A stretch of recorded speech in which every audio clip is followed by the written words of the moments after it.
Karate, a martial art practiced primarily by men, although women are joining into karate training in larger numbers all the time, as is the case here at the all-women's dojo of the Women's Center Karate Club in New York City. Let's hear from some of the students. I think the thing that makes karate different than other sports that I've done is that it requires a great deal of concentration, a great deal of mental energy. And I find after a day of work and when I've been sitting all day, and I look forward to the physical aspect of karate, but I find that I also really look forward to the mental cleansing that it gives me in coming and having to concentrate very, very hard on moving in a specific way that has been pre-formulated for a very long, been around for a very long time. I really enjoy working out with the women's dojo. It's a very non-competitive atmosphere. Karate can be, in the United States, is very, very competitive. I think I found working in mixed dojos that men can be very competitive and take it. There's a lot of machismo that goes along with it. I can punch your lights out. You know, I've been doing this longer than you have. And here, people are very helpful. Which is important, I think, for women. I came here never having thrown a punch at anyone in my life. I never fought with anyone. I never yelled at anyone particularly. And I found coming here a lot of understanding for that, a willingness to come from the very beginning, and no judgment on whether or not I was a good person or a strong person or likely to be good at karate because I started out at having never thrown a punch or never thrown a kick. I think also karate is something that gives me a lot of self-confidence. I've been training for a year. I'll be going for my green belt in September, and I find that my carriage has changed. I walk a little bit different. I feel safer walking on the street. I don't think I could actually, if someone was to come at me with a knife, I doubt I'd be able to disarm them. I doubt I'd be able to break somebody's arm. But I do feel like I walk down the street with a different sense of strength and speed, agility, and self-confidence. I've had 2 years of judo and then 2 years of karate. I suppose with that much training, I could say there'd be a couple of things that maybe I could do. But in general, it's more the confidence thing. I remember when I just started judo that I was walking through a very dangerous neighborhood and I started to panic, and then I thought, if somebody doesn't come in your personal space, you're okay. And just being able to get through the neighborhood saying the person may be scary, but he's not in your personal space, he's not a problem. Being able to think that way, being able to evaluate danger as a realistic thing, I think helps you just riding the trains. I'm talking about literal personal space, knowing that if a guy's standing across the room, however awful he looks, if he isn't holding a gun, he's not a threat to you, you know? And knowing at the point when somebody is sort of in a realm where he or she can hit you and do you damage, and you ought to feel defensive at that point.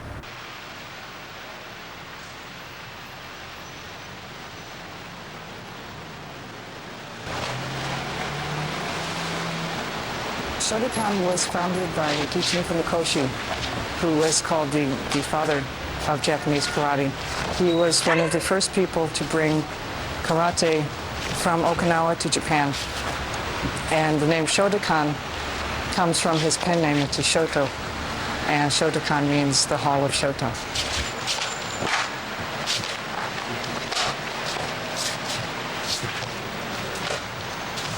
Hardly, I'm still discovering things about using my body, and the more advanced I get, the more specific I can get about exactly what my body is doing.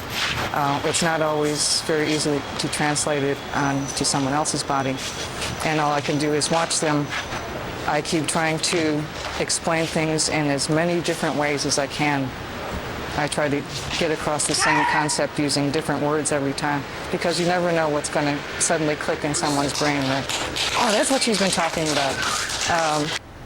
All I can do is watch them very carefully and try to be as precise as I can about what I do when I'm demonstrating something, because students will always pick that up. They follow more what they see than what they hear. So I basically work on myself and trying to get as precise as I can in my movement, and trying to explain it to them in as precise a language I can, and then hope for the best. Basically, most of our classes are set up in the same way. We'll start with a warm-up with a good long stretch, stretching all the muscles to get them warmed up. Start with basic punching and kicking, standing and in front stance to get the arms and legs warmed up. And then we'll start doing basics, moving up and down the floor. Basic punches, basic blocks, basic kicks, starting out slowly and gaining speed. And usually the whole class will do the same thing. Sometimes I'll have the more advanced students do double, triple techniques to help them work on their speed and on their timing, while the less advanced students can do something a little bit simpler. Sparring in Shotokan karate is broken down into very basic components.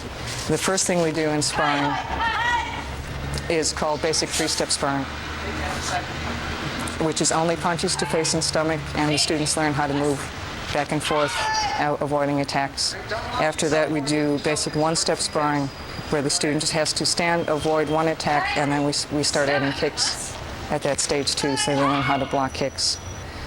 Then we move to a stage called semi-free sparring, where the students can move around, they can use fakes, they can work on their timing, and basically learn how to see around a room while they're moving and while someone is attacking them. And then the last stage, usually they don't start until black belt level, and that's free sparring, total free sparring. Each week, the martial art world will spotlight one martial artist for excellence in the field or overall performance. This week, Teriyavakian, championship breaker.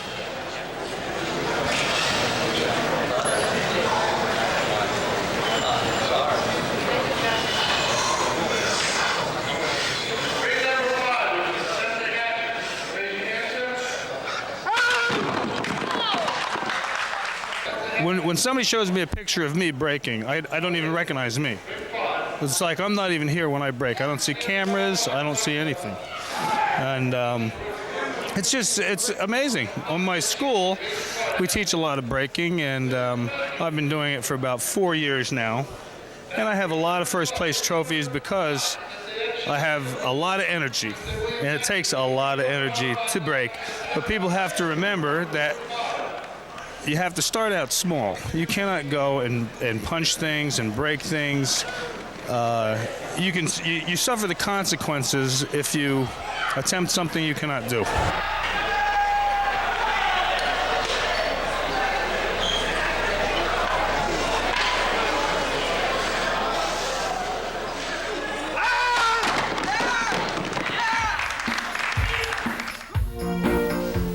This week's outstanding kata is performed by Shihan Derek Williams of the Bronx Shotokan Karate Club.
The martial art world visited the historic city of Jacksonville in the sunny state of Florida to cover the 1988 Wu Shu Open competition, where reporter Cindy Ming met Will and Nancy Allen.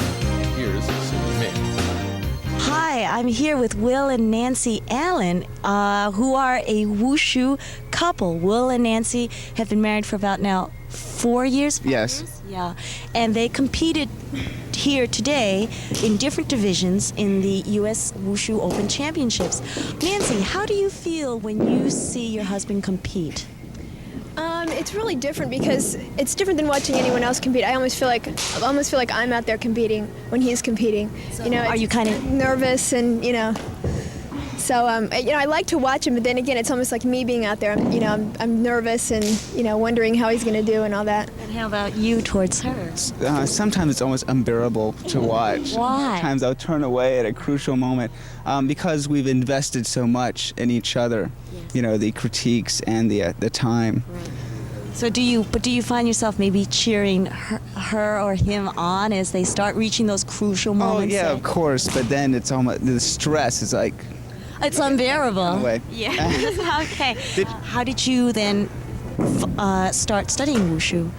Well, we were interested in martial arts. We had done some other things prior, and we saw that there was going to be a demonstration of wushu, and we'd seen, we knew what it was, but we'd never seen it.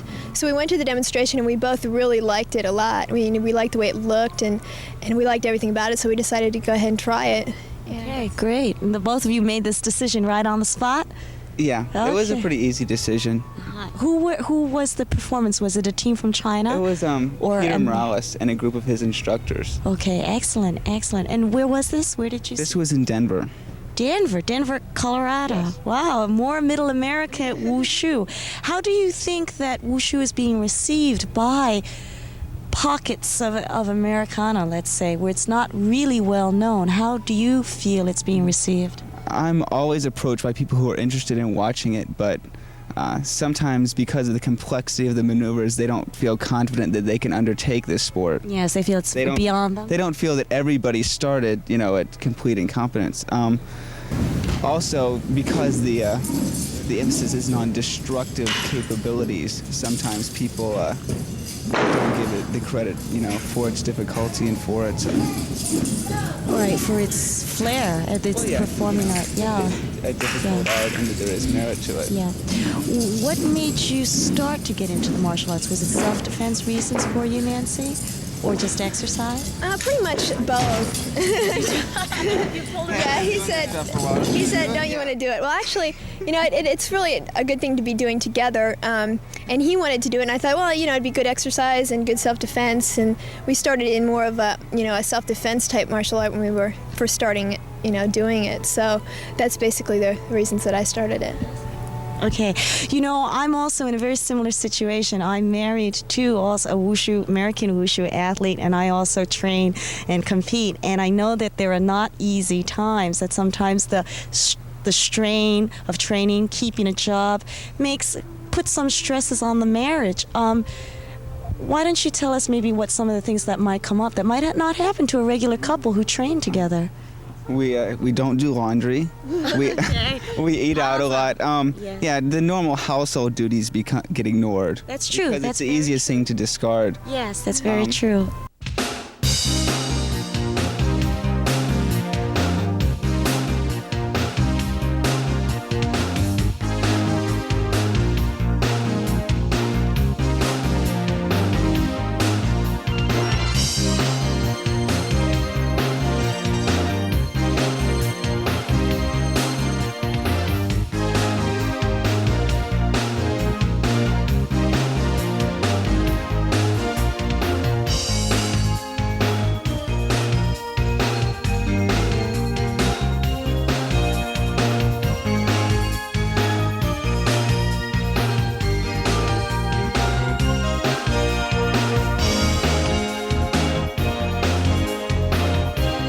Martial art world is sponsored in part by Inside Kung Fu and Inside Karate, the finest martial art magazines available anywhere. Look for them today.